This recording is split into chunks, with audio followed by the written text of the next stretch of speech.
এয়া মঞ্চত দ্বিতীয় দল অভিমন্যু শৰ্মা আৰু সন্ধ্যা ৰাগিনী বৰুৱা। লগেই লগেই চিঞৰত গোটেই কমিউনিটি হলটো যেন চঞ্চল হৈ উঠিছিল। সন্ধ্যাতে জানিছিল এই চিঞৰ বেছিভাগেই পাটকাই আৰু সোৱণশিৰিৰ আৱাসীৰ, লগতে EFL ডিপাৰ্টমেণ্টৰো বহুত আছে। সন্মুখত গোটেই হল ভৰ্তি মানুহ দেখি সন্ধ্যা যেন অলপ কঁপি উঠিছিল। হয়তো অভিমন্যুৱেও বুজি পাইছিল, সেয়ে তাইৰ হাতখন ধৰি লৈছিল সি। আৰম্ভ কৰিছিল সিয়ে। নমস্কাৰ, মই অভিমন্যু শৰ্মা, গোলাঘাটৰ। এয়া মোৰ নৱবিবাহিতা পত্নী। চিঞৰ আৰু উকিৰ কোবত পিছৰখিনি কি কৈছিল একোৱেই শুনা নাছিল কোনেও। চিঞৰৰ শব্দৰ অত্যাচাৰত বিচাৰকেও পিছলৈ ঘূৰি চাবলৈ বাধ্য হৈছিল। অৱশ্যে নিচিৰিবই বা কিয়, EFL ডিপাৰ্টমেণ্টৰ সকলোৰে পচন্দৰ ভাবি প্ৰেমিক যুগল মঞ্চত উঠিছে, তাকো দৰা কইনাৰ সাজত।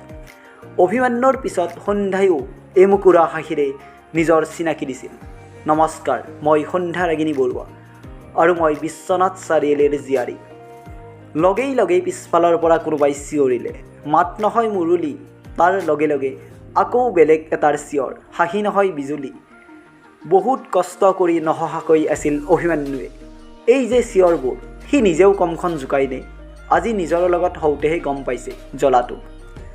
ইয়াৰ লগে লগে অভিমন্যুৱে আৰম্ভ কৰিছিল তাৰ আৰু সন্ধ্যাৰ বিয়াৰ কাল্পনিক কাহিনী। কাহিনীটো মৌৰে বনাইছিল। অভিমন্যু আৰু সন্ধ্যাক সিয়ে শিকাই পঠাইছে কিদৰে ক'ব লাগে। অভিমন্যু নাটক কৰা ল'ৰা, তাৰ ইমান অসুবিধা নাই। পিছে এই সন্ধ্যাক লৈহে চিন্তা। তাতে সিহঁতে লৈছে প্ৰেম কাহিনী। এইজনীয়ে মাজতে ফেচকৈ হাঁহিটো নিদিলেই হ'ল আৰু। পিছে নাই, তাইও ভালকৈয়ে কৈছে। সিহঁতে প্ৰথম ইউনিভাৰ্চিটিত লগ পোৱা, তাৰ পিছত চিনাকি আৰু তাৰ পিছত প্ৰেম, পিছত ঘৰৰ সন্মতিত বিয়া। তেনেকুৱাই আছিল কাহিনীটো। মাজতে খালি ঘৰৰ পৰা অলপ সমস্যা অহা বুলি দেখুওৱা মানে কোৱা হৈছিল। প্ৰায় 10 মিনিটত কাহিনীটো শেষ হ'ল। তাৰ লগে লগে আৰম্ভ হ'ল প্ৰশ্নোত্তৰ শিতান। এইটোহে আচলতে গুৰুত্বপূৰ্ণ। বাকী কাহিনী আৰু চিনাকি সকলোৰে প্ৰায় একেই হয়। গতিকে প্ৰতিযোগিতাত বিজয়ী দলে এই প্ৰশ্নোত্তৰৰ পৰাহে বাছনি কৰা হয়। প্ৰথমে জুপিতৰা মেমে সন্ধ্যাক সুধিলে, কইনা উলিয়াই দিয়াৰ সময়ত গোৱা এফাকি বিয়া নাম গাই শুনোৱাচোন। সন্ধ্যাই খুব কৰুণ সুৰেৰে গাইছিল, মৰমৰ দেউতা ৰাখাচোন মোক, কেনেকৈ ৰাখোঁ মই মাজনীটোক, নাৰাখা নালাগে তোমাৰে ঘৰত, খাওঁতে শোওঁতে পৰিব মনত। চকু দুটি চলচলীয়া হৈ পৰিছিল তাইৰ, চকুৰ আগত ভাহি আহিছিল দেউতাকৰ মুখখন। সৰুৰে পৰাই ঘৰৰ সকলোৰে মৰমৰ যদিও দেউতাকৰ আলহল লাৰু সন্ধ্যা। অৱশ্যে সন্ধ্যা বুলিয়েই নহয়, প্ৰত্যেকজনী ছোৱালীৰে প্ৰথম ভালপোৱা সদায় দেউতাক। আৰু ছোৱালীজনী বিয়া দি উলিয়াই দিয়াৰ মুহূৰ্তত ধৈৰ্যশীল দেউতাকৰ বুকুখনো যেন কঁপি উঠে। সন্ধ্যাৰ মন পৰশা মাতত বিয়া নামটো যেন আৰু কৰুণ হৈ পৰিছিল। মেমে এইবাৰ দৰালৈ মানে অভিমন্যুলৈ প্ৰশ্ন এৰিছিল, অসমীয়া বিয়াৰ কেইটামান অনুষ্ঠানৰ নাম কোৱা। সন্ধ্যাই অভিমন্যুলৈ চাইছিল, এই গৰুটোৱে বা জানেনে নাই? নাকটো নকটালেই হ'ল আৰু চবৰে আগত। কিন্তু নাই, সি লগে লগে উত্তৰ দিছিল, জোৰোণ দিয়া, পানী তোলা, সখী আদৰা, নোওৱা আদি। লগেই লগেই দৰ্শকৰ পৰা এটা চিঞৰ, খুব এক্সপিৰিয়েঞ্চ আছে দেই। সন্ধ্যাই মুখ টিপি হাঁহিছিল। চিঞৰটো ৰাজদ্বীপে মাৰিছে, মাততে গম পাইছে সিহঁতে। এইবাৰ সিজন বিচাৰকে সুধিছিল প্ৰশ্ন। তেওঁৰ প্ৰশ্নবোৰ অলপ বেলেগ আছিল। প্ৰথমেই সুধিছিল, তোমালোকৰ মতে বিবাহ কি? উত্তৰটো সন্ধ্যাই দিলে, দুখন ঘৰ, দুটি পৰিয়াল, দুখন সমাজৰ সৈতে দুখন হৃদয়ৰ পবিত্ৰ বান্ধোন। বিচাৰকে পুনৰ সুধিলে, পৰিয়াল অবিহনে বিবাহ হ'ব নোৱাৰে নেকি? সন্ধ্যাই কৈছিল, এখন বিবাহ পৰিয়ালৰ আশীৰ্বাদ অবিহনে সম্পূৰ্ণ হয় বুলি মই নাভাবোঁ। সন্ধ্যাৰ উত্তৰবোৰত যেন কাষ পৰিহে জিন গৈছিল হলটো। অভিমন্যুৱেও চাই ৰৈছিল তাইলৈ। বিচাৰকে আকৌ সুধিলে, প্ৰেম আৰু বিবাহৰ মাজত পাৰ্থক্য কি? সন্ধ্যাই শান্ত মাতেৰে ক'লে, প্ৰেমৰ পৰিণতি বিবাহ নহ'বও পাৰে, কিন্তু বিবাহ কেতিয়াও প্ৰেমৰ অবিহনে হ'ব নোৱাৰে। প্ৰেম মানে মুক্তি আৰু বিবাহ মানে এক বান্ধোন। হাত চাপৰিৰে ৰজন জনাই গৈছিল কমিউনিটি হল। সন্ধ্যাৰ উত্তৰে মোহিত কৰিছিল বিচাৰককো। শেষবাৰৰ বাবে তেওঁ সুধিছিল, তুমি কোনটোক গুৰুত্ব দিয়া, প্ৰেমক নে বিবাহক? সন্ধ্যাই মিচিকাই হাঁহিৰে কৈছিল, গুৰুত্ব দুয়োটাৰে আছে। প্ৰেম হ'লে ৰাধা কৃষ্ণৰ দৰে হ'ব লাগে, যাতে আঁতৰিলেও গোটেই পৃথিৱীয়ে একেলগে নাম লয়। আৰু বিবাহ হ'লে মহাদেৱ আৰু গৌৰীৰ দৰে হ'ব লাগে, যাতে প্ৰতিটো জনমতে ইজনে সিজনৰ বাবে ৰয়। এইবাৰ গোটেই দৰ্শকৰ লগতে বিচাৰকেও হাত তালি মাৰিছিল সন্ধ্যাৰ বিচক্ষণতাত। অভিমন্যুৱে গৌৰৱেৰে দৃষ্টিৰে চাইছিল তাইলৈ। ঠিক আছে, তোমালোক যাব পাৰা বুলি কোৱাত সোমাই গৈছিল সিহঁত গ্ৰীণ ৰুমলৈ। গ্ৰীণ ৰুমত গৈয়ে অভিমন্যুৱে প্ৰায় চিঞৰাৰ দৰে কৈছিল সন্ধ্যাক, তই জুই দেখোন বে, কেনেকুৱা আনচাৰ দিছ? তই আজিহে গম পালি নি মই জুই বুলি? ভালকৈ থাকিবি, জ্বলি যাবি নহ'লে। চকুত দুষ্ট হাঁহি এটা লৈ সন্ধ্যাই ক'লে, জ্বলিবইতো বিচাৰি আছোঁ ইমান দিনে, জ্বলাইছা না প্লিজ। সন্ধ্যাৰ কাষলৈ আহি কাণৰ ওচৰলৈ মুখখন নি ফুচফুচাই কৈছিল অভিমন্যুৱে। সন্ধ্যা পিছুৱাই গৈ লাগি গৈছিল গ্ৰীণ ৰুমৰ বেৰখনত। অভিমন্যুৰ দুইটা হাত তাইৰ দুইফালেদি যেন বন্দী কৰি পেলাইছিল তাইক। কি চলিছে এইবোৰ অপেন জেগাত? হঠাতে ৰুমটোলৈ বিদিশা বা আৰু জুৰি সোমাই আহিল। অভিমন্যু একেচাতে আঁতৰি আহিছিল সন্ধ্যাৰ কাষৰ পৰা। সন্ধ্যা যেন খোপাৰ জবা পাহৰ দৰে ৰঙা পৰিছিল লাজতে। কি হৈছে অভিমন্যু, কি কৰি আছিলি হা? জুৰিয়ে তাক পেটটোতে চিকুট এটা মাৰি সুধিলে। ধেত, এনেই এইক জোকাইছিলোঁ, সি ক'লে। তাৰ চাৱনিটো লাজ আছিল দেখি বাৰু। সন্ধ্যাৰ আৰ চকুৰে চাইছিল। বাইদেৱে, সন্ধ্যা তই যি মুঠতে কপাই দিছ। যাৰ মুখ বন্ধ হৈ গ'ল ৰে তোৰ জবাব শুনি, মজ্জা লাগিল। বিদিশা বাই সন্ধ্যাক সাৱটি ধৰি ক'লে। অলপ সময় সিহঁতকেইটা তাতে ৰ'ল। প্ৰায় 8 মানেই বাজিছিল প্ৰতিযোগিতা শেষ হয় মানে। শেষ হোৱাৰ পিছত গোটেইকেইটা দলকে আকৌ মাতিছিল ষ্টেজলৈ। সন্ধ্যাটো গ'ল। বিচাৰকে ৰিজাল্ট ঘোষণা কৰিলে। বহুতে অনুমান কৰা মতেই প্ৰথম স্থান পাইছিল অভিমন্যু আৰু সন্ধ্যাই। লগেই গোটেই হলটো আকৌ চিঞৰ আৰু হুলস্থুল, যেন সকলোৱে এইটো ৰিজাল্টেই বিচাৰি আছিল। নামি যোৱাৰ লগে লগে প্ৰিয়াহঁতে দৌৰি আহি সাৱটি ধৰিছিল সন্ধ্যা। অনুৰণেতো প্ৰায় দাঙিয়েই লৈছিল অভিমন্যু। হাঁহি আৰু তৃপ্তিৰে হোষ্টেললৈ উভতিছিল সিহঁত। অনুৰণে মাজতে এবাৰ সন্ধ্যাক কৈছিল, কংগ্ৰেচুলেশ্যন। তাৰ মুখলৈ নোচোৱাকৈয়ে তাই কৈছিল, থেংকছ। ৰুমত আহি পাওঁতে প্ৰায় গোটেই হোষ্টেলৰ ছোৱালীয়ে তাইক শুভেচ্ছা দিছিল সি। সকলো যোৱাৰ পিছতে এবাৰ বিদিশা বাই তাইক সুধিলে, ঐ সেন্দুৰ দিবলৈ পাহৰি গৈছিলে নহয়, পিছত কোনে দিলে? সন্ধ্যাই একো নকৈ নিশ্চুপ হৈ থকা দেখি তাই আকৌ সুধিলে, কেনেবাকৈ অভিমন্যুৱে দিয়া নাইতো, চাবি দেই, সেন্দুৰ দিয়া মানে কিন্তু বিয়া হোৱাই বুজায়। বিদিশাৰ কথাত যেন কঁপি উঠিছিল সন্ধ্যা। মুখৰ মাত হেৰাইছিল তাইৰ। মনত পৰিছিল কমিউনিটি হলৰ পিছফালৰ ঘটনাটো।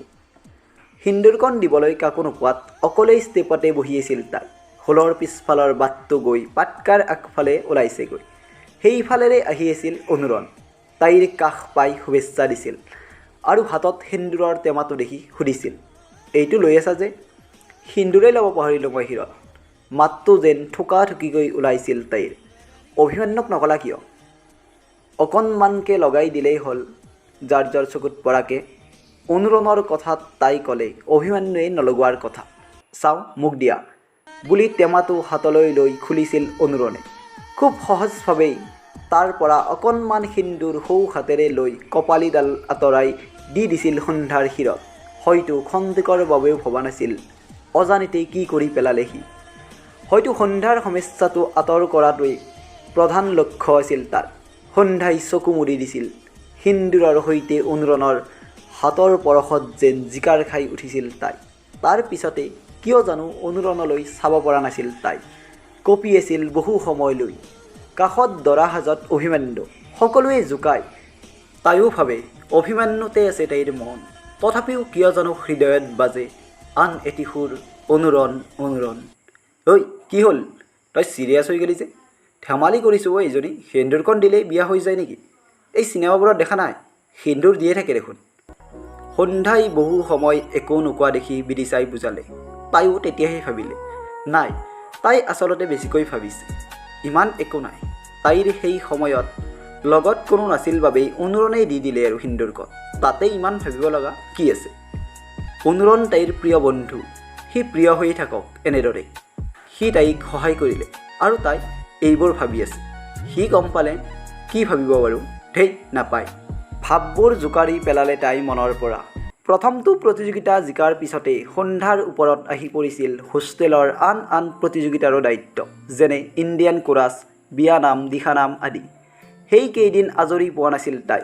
ক্লাছ কৰি আহি আবেলি কোৰাছৰ প্ৰেক্টিছ, তাৰ পিছতে ৰাতিলৈকে পাটকাইত বিহুৰ প্ৰেক্টিছ আৰু ৰাতি 3মান বজালৈকে সোৱণশিৰিত দিহা নামৰ প্ৰেক্টিছ। ব্যস্ততাৰ বাবে ঘৰলৈ ফোন কৰিবলৈও সময় নোহোৱা হৈছিল তাইৰ।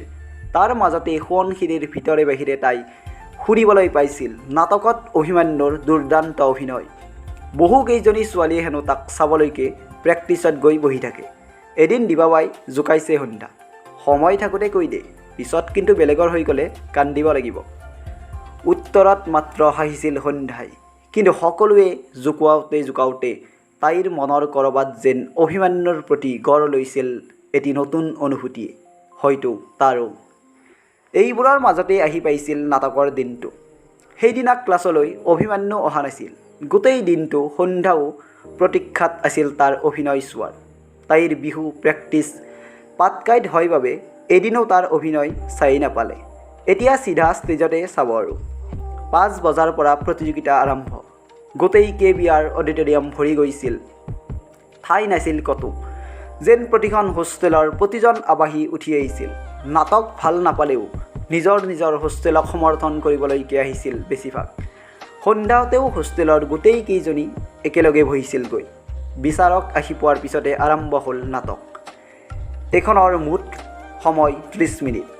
প্ৰথমে চৰাইদেউ, পবিতৰা আৰু ট্ৰানজিটৰ নাটক। C4CMH ধ্বনিৰে একো নুশুনা কৰি তুলিছিল চৰাইদেউৰ আৱাসীয়ে। চৰাইদেউৰ পিছতে ঘোষণা হৈছিল পাটকাই আৰু সোৱণশিৰিৰ দ্বাৰাই পৰিৱেশন হ'ব লগা নাটক এজাক ভালপোৱাৰ বৰষুণ। ওচৰত থকা ছোৱালীখিনিয়ে সন্ধ্যাক জোকাইছিল। তাইৰ বুকুখন যেন থপথপাইছিল। আৰম্ভ হৈছিল নাটক। উচ্চ নিচ শ্ৰেণীৰ পাকচক্ৰত পৰি কিদৰে এজন যুৱকে নিজৰ প্ৰেয়সীক হেৰুৱায় আৰু শেষত নিজৰ সৰ্বোচ্চ ত্যাগ কৰাৰ পিছতো প্ৰেয়সীৰ লগত বিচ্ছেদ হয়, তাৰেই এটা কৰুণ কাহিনীৰে ৰচিত হৈছিল নাটকখন। মুখ্য চৰিত্ৰত অভিমন্যু এটা সংলাপেৰে যেন দৰ্শকৰ বুকু হেৰিছিল। সন্ধ্যা আৱেগিক হৈ উঠিছিল বাৰে বাৰে। নাটকৰ শেষৰ দৃশ্যত অভিমন্যুৱে সহ অভিনেত্ৰীগৰাকীৰ বুকুৰ মাজত আঁকোৱালি লৈ সংলাপ কয়, তুমি সিপাৰৰ নৈৰ গৰাৰ পলসুৱা কেঁচামাটিৰ শোভা আৰু মই এইটো পাৰৰ এজুপি কৃষ্ণচূড়া। খোপনি পুতিবলৈ ইচ্ছা গ'লেও নোৱাৰোঁ যে তোমাৰ বুকুৰ পলসুৱাত গৈ এখন্তেক জিৰাবলৈ। সিপালো ইয়াতে, মাথো দূৰৰ পৰাই মোৰ ঠাল ঠেঙুলিবোৰে জিৰাফৰ দৰে ডিঙি মেলি তোমাক আহ্বান জনাম। তুমি জানো আহিবা নিজা ভেটি এৰি? হয়তো তুমিও নোৱাৰা। এনেকৈয়ে আমাৰ জীৱন নিলগে এদিন এজাক বৰষুণ আহিব আৰু আমি তিতিম, একেলগেই তিতিম। বৰষুণৰ মোৰ এটি পাহি সৰি নৈত উটি তোমাত মিলিবগৈ। আমাৰ ভালপোৱাৰ সাক্ষী হৈ ৰ'ব সেই সেউজীয়া বৰষুণজাক। লগেই এটা কৰুণ বাঁহীৰ সুৰেৰে নাটকৰ যৱনিকা। অভিমন্যুৱে বুকুত জোৰেৰে সাৱটি ধৰি থাকে ছোৱালীজনীক আৰু তাৰ লগেই আৰ কাপোৰ পৰে। কিয় জানো চাই থাকিব নোৱাৰিলে সন্ধ্যাই। আৰ কাপোৰ পৰি শেষ নহওঁতে উঠি গুচি গ'ল তাই। প্ৰিয়াহঁতে কি হ'ল বুলি মাতিলে যদিও তাই নৰল। একে চাবে উঠি গৈ অডিটৰিয়ামৰ আগফালে ষ্টেপকেইটাতে ৰ'ল। মুখখন ঢাকি ধৰিলে তাই। নাই, তাই পৰা নাই অভিমন্যুক অন্য কাৰোবাৰ লগত এনেদৰে চাবলৈ। কিয় পৰা নাই তাই? কিমান সময় তাত বহি আছিল তাইও নাজানে। অডিটৰিয়ামৰ ভিতৰত আৰম্ভ হৈছিল তৃতীয়খন নাটক, নীলাচল আৰু নিউ ওমেন্সৰ। গ্ৰীণ ৰুমৰ পৰা আহি প্ৰথমে প্ৰিয়াহঁতৰ মাজত সন্ধ্যাক বিচাৰিলে অভিমন্যুৱে, কিন্তু তাই নাই।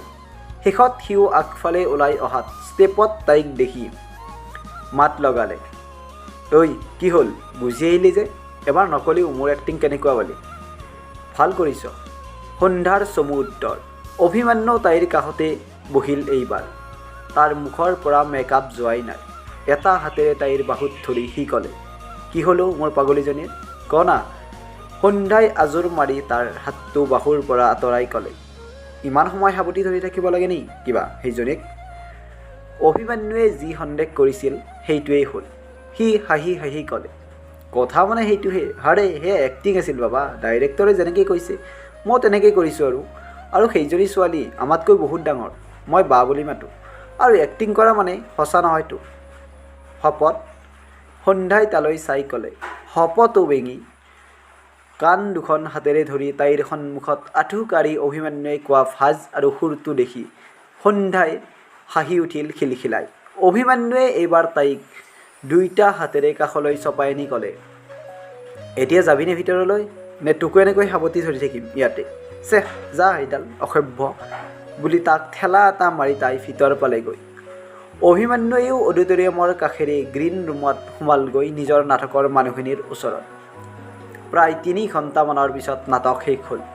শেষ হোৱাৰ পিছতো বহুতো ৰৈ আছিল ৰিজাল্টৰ বাবে। সন্ধ্যাতো অভিমন্যুহঁত তেতিয়াও গ্ৰীণ ৰুমতে। কিছু সময়ৰ পিছত ষ্টেজত উঠি ৰিজাল্ট ঘোষণা কৰিলে বিচাৰকে। তৃতীয় স্থানত নীলাচল আৰু নিউ উইমেন্স হোষ্টেল। লগেই লগেই নীলাচলৰ আৱাসীয়ে NMH ৰক্স বুলি কপাই দিছিল KBR। নীলাচলৰ আৱাসীৰ উৎসাহ এনেও বাকীকেইখনতকৈ বেছি। দ্বিতীয় স্থান পাটকাই আৰু সোৱণশিৰি। সন্ধ্যাতে চিঞৰ মাৰি উঠিছিল লগে লগে। আৰম্ভ হৈ গৈছিল পাটকাই আৰু সোৱণশিৰিৰ বিখ্যাত শ্লোগানকেইটা। নাটকৰ দলটো গ্ৰীণ ৰুমৰ পৰা ওলাই আহিছিল, কিন্তু সন্ধ্যাই মন কৰিলে তাৰ মাজত অভিমন্যু নাই। আছে চাগে ক'ৰবাত, আহিব বুলি মন নকৰিলে তাই। বিচাৰকে ঘোষণা কৰিছিল প্ৰথম স্থান দখল কৰা দল কাঞ্চনজংঘা আৰু কপিলী। এইবাৰ যেন আকৌ দুগুণ চিঞৰ। KMH ৰোলছ আৰু আমাৰ কপিলী জুৱে অডিটৰিয়ামৰ পৰিৱেশ উত্তাৱল কৰিছিল।